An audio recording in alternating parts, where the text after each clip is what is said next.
What's good, YouTube? I hope you've been enjoying the new ban list as much as I have. With Appaloosa finally gone, this deck just became way easier to play. I'll just hop right into my list. For the most part, it is basically the same as it was pre the September 2024 ban list. The biggest changes were obviously the removal of Lacrima and Beatrice, as they're both now banned, as well as some side deck options having to be changed around because of that. I feel like it's a pretty standard Chimera list for the most part though. I'm maxing out on all of the starters that are available, and I'm only on 2 copies of Engraver.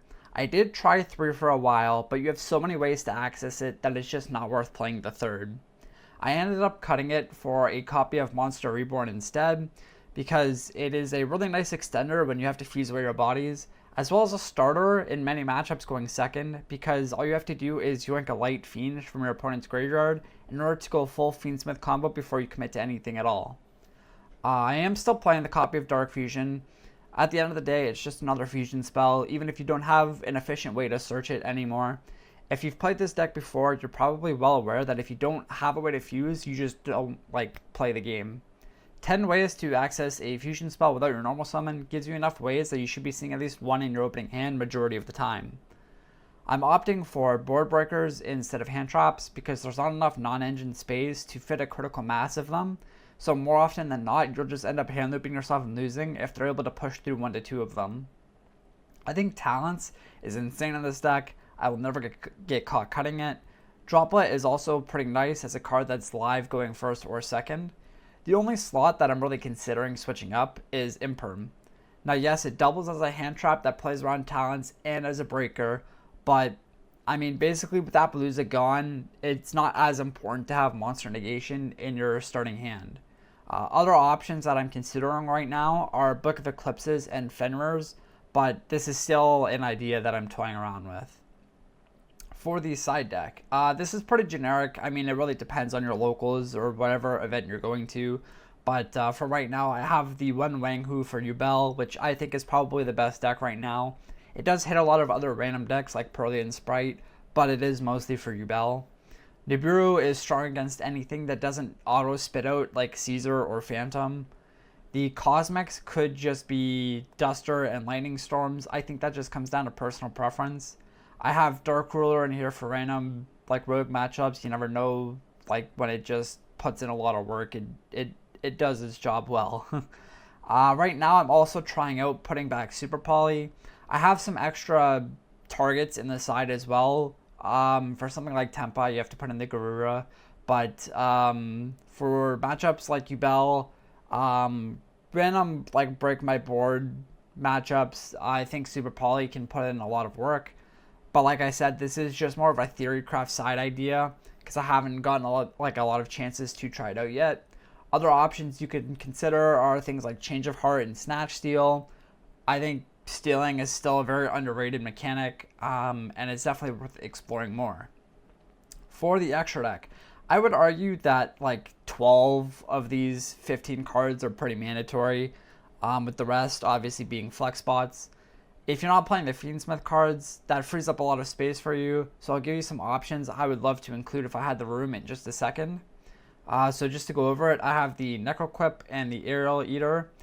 These come up in nearly every 2 to 3 card combo you do. There's the 1 baby of King and the 2 Burfamets. I wish I had room for a 3rd Burfamet, to be honest, because it's so easy to run through them sometimes. Then I'm on the 1 Illusion Beast still, the Magnum, which is literally just my favorite card in this deck. It's so good. The 1 Guardian Chimera and the Caesar. Caesar's really important. You make it with nearly every end board you do now, so you have to include it. Then I have the 1 copy of Lars. I go back and forth on this slot a lot, but right now this is what it is. It's my very sad Beatrice replacement. Then there's the 2 Fiendsmith Links, as well as the Moon, which you summon way more than you might think in order to play around Nibiru. Then to round it off, we have Muckracker and SP. The flex spots here, in my opinion, are the Lars, the Illusion Beast, and the Moon. If you don't fear the rock, feel free to cut it. I went 15-0 at my locals the last couple of weeks with this deck without using Moon, so it's definitely doable, although this was before the ban list, so who knows. I also haven't been finding myself making the Illusion Beast much since info dropped, but sometimes it's just such a free way to go for a game that I know like the second I cut it, I'm going to regret it. Options I would consider as replacements for these slots are something like Goblin's Crazy Beast. It's a really good rank 6 to pair with Yubels. It is also a Fiend, so it turns your Chimera Fusion on if you just don't end on a Fiend or a Beast somehow. And it is free recursion. It's an out for Pearly, which is not really a real deck anymore, but I'm just trying to convince myself of reasons that I should put this card back in. Another card that I'm so sad I had to cut was Chaos Angel. I think that's probably the top contender for a card I would put in if I had an extra slot. You could also play a second Guardian Chimera or Desiree. I think what you play comes down to personal preference, and I can definitely see the merit in swapping in any of the cards I just mentioned. Something like Cross Sheep is cute, but in my opinion is win more, as you're only ever summoning it when you're already able to play. And while it can help your ceiling get much higher, it doesn't have much utility in clearing boards or complicated game states. If you're not in the Chimera Facebook group, there's a spreadsheet we made. I spent the last couple of days creating combos for different openers, and I'm going to go over a couple in this video just to give you an idea of what this deck can still accomplish. Through some hardcore testing, I've come to two conclusions. The first is that for many of these simplified combos, you kind of have to make a decision like before you start if you want to end with a Yubel in rotation or if you want to get Swordknight for follow-up. The second thing I've realized is that the end goal of this deck right now is to try and end with this like very standard field. You want to have Caesar and Yubel, which the Yubel is literally just to protect the Caesar. You want to get the hand rip from your Chimera King, and you want to try and end with a Chimera Fusion monster on the field with a set Chimera Fusion. This turns your negates on and gives you a Guardian Chimera to kind of enforce the fact that your Caesar is going to win you the game. All the combos that I'm going to show you in a second have been debut approved, and they are going to increase in complexity as I go through them. I'll make sure to include a link to my deck list and the spreadsheet in the description down below, so for now, let's hop into some combos. Sorry guys, real quick, I just forgot to mention, if you are dead set on not playing the Patchwork engine, an alternative that I would really highly suggest is playing Nightmare Throne. Now, Crossout is like a common thing people play instead of Patchwork, and while yes, it is cool to play Crossout and a bunch of hand traps, I still am a firm believer that hand traps are really bad in this deck. Playing Nightmare Throne lets you, cycle through your two Yubels to get Phantom and play through one monster effect. But the cool thing is when you go Phantom effect and destroy your spirit and float back into Yubel, if you use Chimera Fusion and you fuse away Yubel, that can trigger your Nightmare Throne, which lets you put back your Phantom into your extra deck. Now this is important because now you have your Phantom back in your extra deck. You have both Yubels back in rotation, so you can just make it again and not have to worry about a thing. So you just have this constant flow of Phantom of Yubels that your opponent now has to play through, and it's until they out the Nightmare Throne, it's literally going to be every single turn. So with that being said, now for real, we're going to go into the combos. Okay, so the first combo I'm going to show you is just Nightmare Apprentice plus a discard. We start with Apprentice, search for a Coatl. Now, the first pivot point here is using the Coatl effect. If you search for Swordknight, it plays into Nib, but then you have a Swordknight in rotation, so it's really just a judgment call you're going to have to make. Either way, if you search Swordknight, it's just going to get you Gazelle on your field anyways, so you go Gazelle for Chimera Fusion, use Fusion to make Birthmet, chain 1 Birthmet, chain 2 Gazelle. We're going to add Yubels and Foolish Necrom, and then add back our Fusion. Now we can use Necrom effect to get a Dusted Gold, link for Requiem, Requiem for Engraver, equip the Requiem and send for Necroquip, and then summon back our Engraver. Now, if they don't nib you on this summon, then they for sure do not have it. This is the most clear as day Wave King Caesar that's possible. We have literally 3 level 6 Fiends, so if they don't nib you, now we get to play a little greedy. Now we can go link these two off for a sequence, and now we're going to go chain 1 sequence effect to fuse, chain 2 Chimera Fusion. It's very important that you chain your Chimera Fusion because we need to get our sequence in the graveyard in order to get the right amount of attributes to shuffle back. and you'll see what I mean in a second. We'll make a Magnum, shuffle back those two for Aerial Eater, and Aerial Eater is going to send Baphomet for us later in the turn. Then we'll use Magnum to replace the discard from the Apprentice, which we're going to use in just a second. Now we link off the Aerial Eater and the Magnum for Muckracker, and we trigger our Aerial Eater by banishing Magnum and our Engraver. This will summon it back and let us make a Wave King Caesar. Then we can go Muckracker, pitch for Baphomet, Baphomet get our searches, and set a Chimera Fusion for the follow-up. Chimera Fusion on their turn will make a Guardian Chimera, get some interruptions, and then we'll get follow-up and Yubel's back. And another cool thing is as soon as we use Caesar for the first time, Baphomet can trigger and bring back our Magnum the Reliever, which has a live pop. And then that's it for this combo. Alright, combo number 2 is going to be Nightmare Apprentice plus Edgem Chain. A lot of the 2-card combos I was thinking of with this deck revolve around the Edgem package, so if you're not on it, just make sure to check the little timeline on the video. I'm only showing 2 like Edgem combos in this video, so the other 3 and a bunch of the other ones on the spreadsheet would be beneficial for you to look at. Anyways, this one's going to start with Apprentice Pitch Chain. Look at both triggers adding Patchwork and Coatl. Then we can go Patchwork for Poly and another Edgem Chain. And then we can use Coatl and search here for a Gazelle. Now we can activate Poly, fusing off those 2 monsters for Baphomet. We'll go chain 1 Baphomet, chain 2 Gazelle. We're going to add a Swordknight and send a Yubel. Now, because we're not using the hero line in this combo, we have to link 2 into the Closed Moon or Closed Heaven, whatever this link is called now. And then we go Heaven into Requiem, Requiem into Engraver, equip it, get Necro equip, and then summon back Engraver. If they don't nib you here, they're going to lose their ability to nib you, so it doesn't matter. And we're just going to make a Wave King Caesar. Then we can normal summon Swordknight, get Baphomet, and go for just the old standard gold Mirror Swordknight 1-card combo. We'll get the hand rip, we'll get the Yubel or the Swordknight back, and then we'll get a fusion for the follow-up next turn.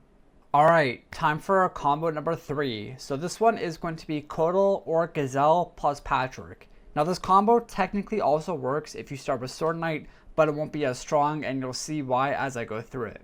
There's 2 variations for this combo. You're basically choosing between ending on a Yubel or ending with the follow-up from Swordknight plus a rank 6 or SP. So, like, you know, it's really your choice. Personally, I think it makes the most sense to go Yubel to back up your Caesar. But it's really only worth doing if you have a monster in your hand, aside from the 2 cards we're starting with, in order to guarantee that a Guardian Chimera is live on your opponent's turn. Anyways, let's hop into the combo. We're going to go Coatl, search for Gazelle, Patchwork, search for Edgem Chain plus Poly, and then we are going to activate Poly, fusing our 2 monsters for Baphomet. Baphomet triggers, Gazelle triggers, and Chain triggers. We're going to dump Yubel, add Apprentice, and Patchwork. Then we can go Apprentice, pitch Patchwork, get a Swordknight, and then link those 2 for Moon. Moon links for Requiem. Requiem summons Engraver. It's the same thing you've seen in the other 2 combos. And we get to this point where now we have 2 Fiend level 6s on field. They are forced to nib us here. If they don't, they're going to lose their ability to nib. So we make the Caesar, and then we get to normal summon Swordknight and go just the full regular combo again with that. So we Swordknight into Baphomet, Baphomet get back 2 guys, use Chimera Fusion to get the hand rip from King. Now our illusion negates are live, and we get either follow-up from the Swordknight on the next turn, or we get the Yubel. It's your choice here. And we get to set a Chimera Fusion for the next turn. So this is a pretty powerful, simple 2-card combo. Alright, so now we'll get started with combo number 4. This one has the most variations. It has 4 different variations. All of them change depending on what you want to end your board with. And there's trade-offs to each version. If you want to end with Yubel on your field, you generally won't have a set Chimera Fusion. If you go for Yubel on your opponent's turn, you got to do a little bit more awkward plays in order to get all of your illusion negates going. And the one I'm going to show you is the one that's most worth doing in my opinion, at least with just the 2.5 cards for this combo. It doesn't get you 2 Yubel, but it's a pretty sticky board regardless. So basically all you need is Gazelle and then either Chimera Fusion or Evil Hero Sinister Necrom. When you normal summon the Gazelle, it's just going to search for the other one either way, and then a discard. So we'll Gazelle search for Necrom here, then we'll go Chimera Fusion, and we'll get our hand rip from Chimera, and then we'll get the Gazelle search for Apprentice. Now we can go add back our Fusion, and then go effect of Apprentice, or I guess rather not the effect, but we're going to summon it and then trigger the effect to get a Coatl. Now, what you could do is use your Sinister Necrom and do the whole line, but that plays into Nib, so the way we're going to approach it is just by linking our two monsters away for Moon and doing things that way. We'll get to the same point as all the other combos, equip for Necro Equip, and then before we summon back our Engraver, because our opponent's not going to nib us on just one monster, we're going to use our Coatl and search for a Swordknight here, and then we'll get a free draw off of the Necro Equip to replace the Apprentice discard. Now we get back the Engraver, and now here you have these two monsters. If your opponent does not nib you, then they don't have it. So now we can play greedy. We go Necrom for gold, gold for sequence effect, chain Chimera Fusion, in order to get enough lights in the grave without having to shuffle back our dusted gold and put another brick into the deck. So the Chimera Fusion is going to summon out Baphomet, and the sequence is going to get Aerial Eater. Then we can trigger Aerial Eater and Baphomet. We'll send the Barrier Statue and Master Tau. Tau is going to get back the Swordknight, and then we overlay for Caesar, and then do the regular combo with Baphomet for Chimera Fusion and Gazelle. And then we can just set the Chimera Fusion and it'll be live on the next turn. This is the last combo I'm going to showcase in this video. If you want to check out any of the other ones, be sure to just check out the spreadsheet. I'm going to try and update it as I come up with more stuff, but generally I think a lot of the struggle with this deck comes from playing through boards, not necessarily comboing off uninterrupted. So anyways, let's just get right into it. This combo is with Gazelle plus Coatl or Swordknight and any discard. Similar to before, we're just going to start with Gazelle, summon, grab Fusion. The Coatl is going to search for Swordknight, which we can fuse right away into Baphomet. Now the Gazelle and Baphomet is going to trigger. Baphomet's going to dump Necrom, and Gazelle is going to add Apprentice. From here, we can summon out our Apprentice, pitching the random card, and search for a Master Tau.